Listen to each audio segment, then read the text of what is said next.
Hi there everybody, this is David, and today I'm going to be talking about the Mana series, one of the most wildly inconsistent series out there, but I still really love it. I have loved it ever since I was a little kid, and I played it as Final Fantasy Adventure back on the Game Boy. It wasn't even called Mana at the time, but I really did fall in love with it when Secret of Mana came out for the SNES, and the rest is history. I've loved the series ever since, even whenever they went into strategy RPGs using the stylus and Havoc physics. Yeah, I've played them all, and now I'm here to rank them all from worst to best. And I definitely do think that's for the sub as you come and you join a party and you level on up with me. Your sub, your like, and your brand new hype helps me out a ton. Thank you so much from the bottom of my heart. And now let's go ahead and get started.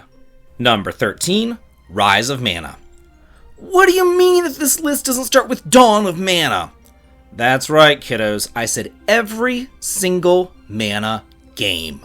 Even the ones that you haven't ever heard of, though in this case, you're definitely better off for it.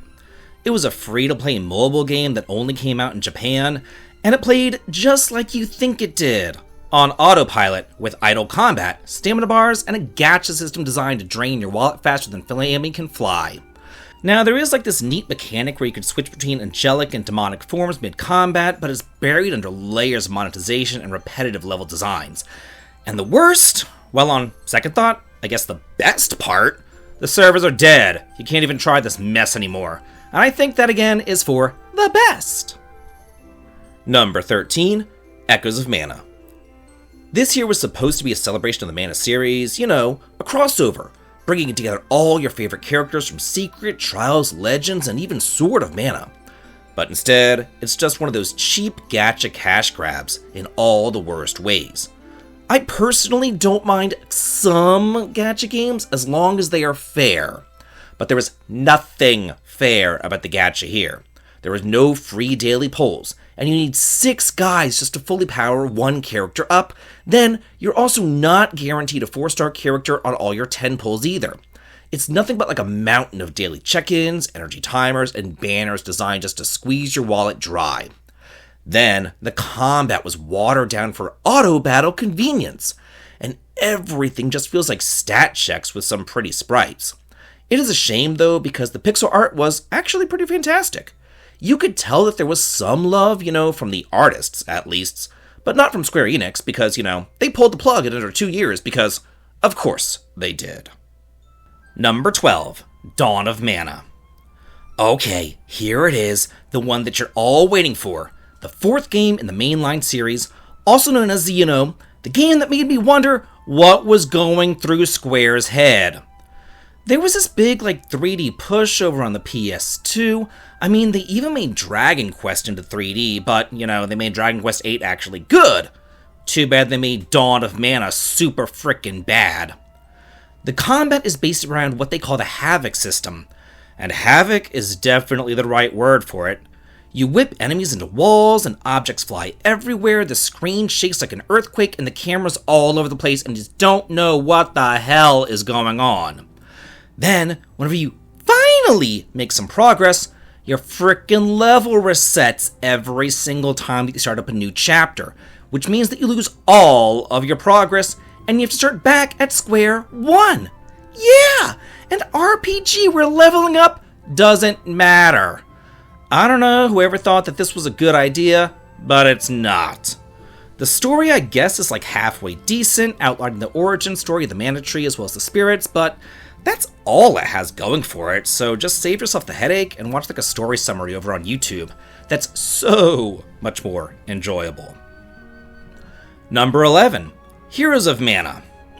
Well, this is a real-time strategy game on the Nintendo DS with touchscreen controls. Why? You can't control more than one unit at a time without getting stuck on trees.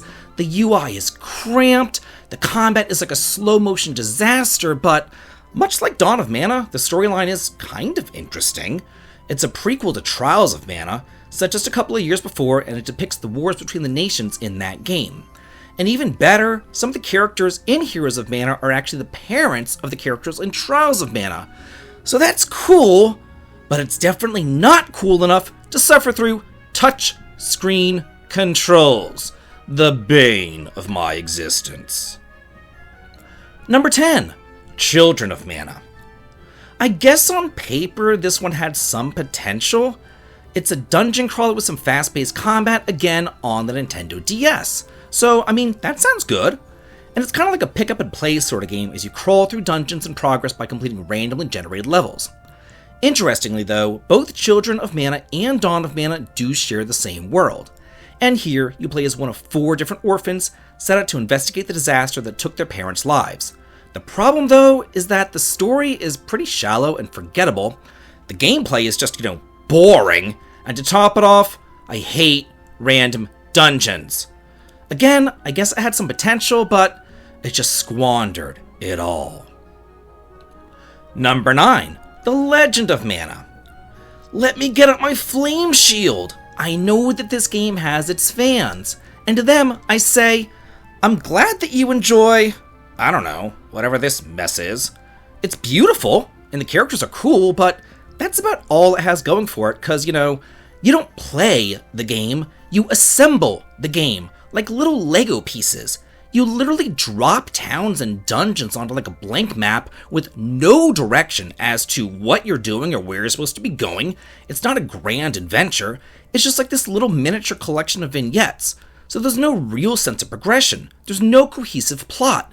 It's just disconnected arcs and NPCs that vanish for hours and quest lines that kind of assume that you're psychic. The game throws you into this beautifully hand-drawn world and it just says, figure it out. The combat's slow, you don't really even recruit a cohesive party, you just get like random monsters and stuff, but again, it's pretty, but being pretty doesn't mean much whenever I'm bored and confused the entire time. Number 8, Sword of Mana. Okay, we're done with all the bad mana games, so now let's celebrate the good ones. This here is a full-on remake of Final Fantasy Adventure, which was the first game in the series. And it definitely adds a lot. Now there's a dual protagonist system, which lets you experience the story from either the hero or heroine's perspective, giving you great replay value. And they also added in the 8 different weapon types, mana spirits along with magical spells, and that signature mana aesthetic and remastered music. And while I did play the original Final Fantasy Adventure in elementary school, I really enjoyed playing this one in college. It was a complete glow-up. Number 7. Final Fantasy Adventure.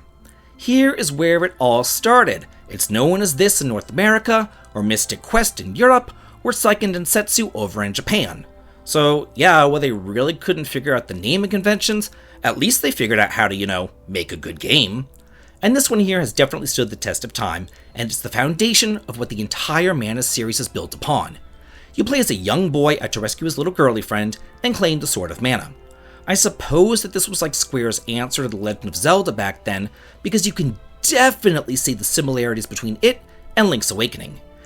And just like its competition, these 2 games have both grown and evolved in their own separate directions, though personally, I do love the Mana series much more than the Zelda series. Number 6, The Secret of Mana Remake.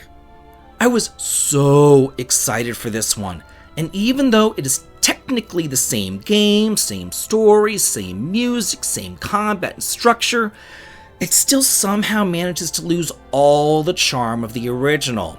The visuals are clean, but they're soulless. It looks like a cheap mobile game, and the new voice acting is kind of like, so bad it's good, if you know what I mean. Combat is a little bit smoother, and your guys don't get stuck behind trees nearly as often, and while they did fix some bugs, they also introduced brand new bugs, just for fun. Even hard crashes, yay! What really would have put this over the top though, would have included all the content that was cut in the original SNES game. I mean, you could tell that the second half is just so rushed, and they had to leave out so much. This here was their opportunity to fix all that, and they just blew it.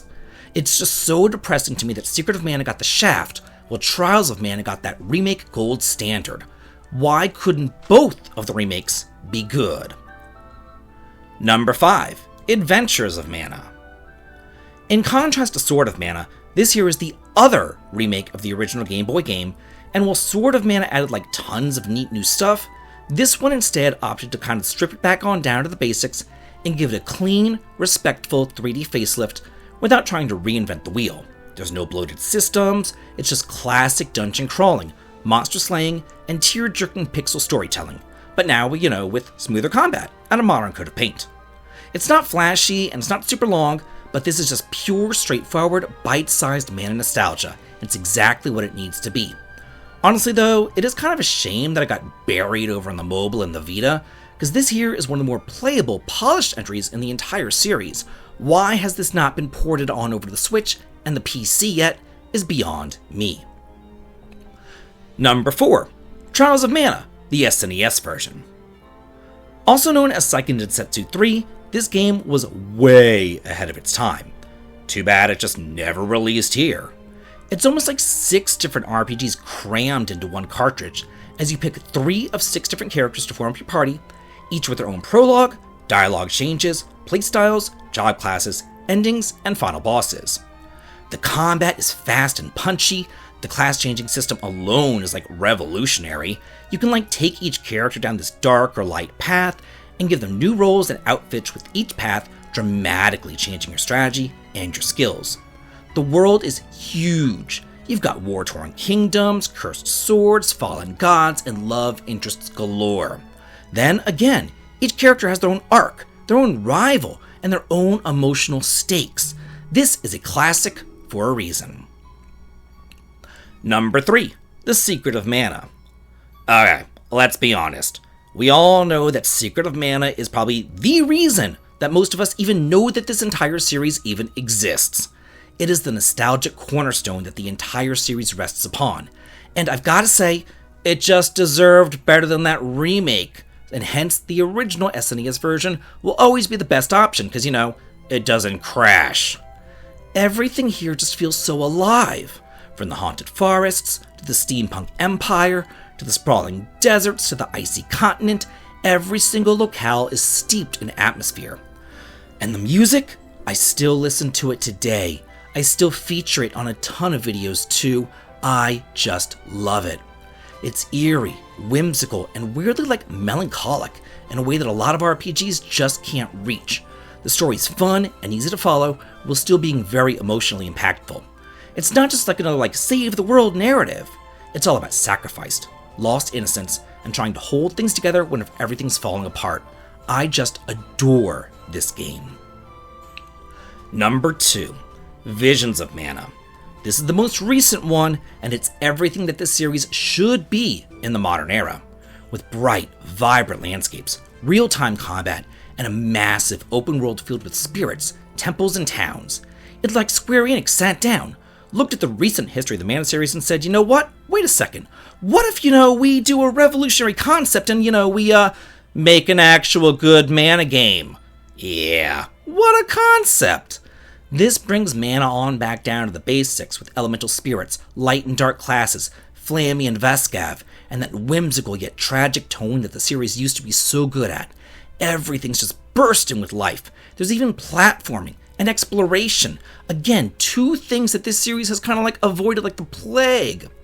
This really revived the entire series in such a meaningful way, and it's amazing what happens when you just go on back to the basics and you give your customers what they want.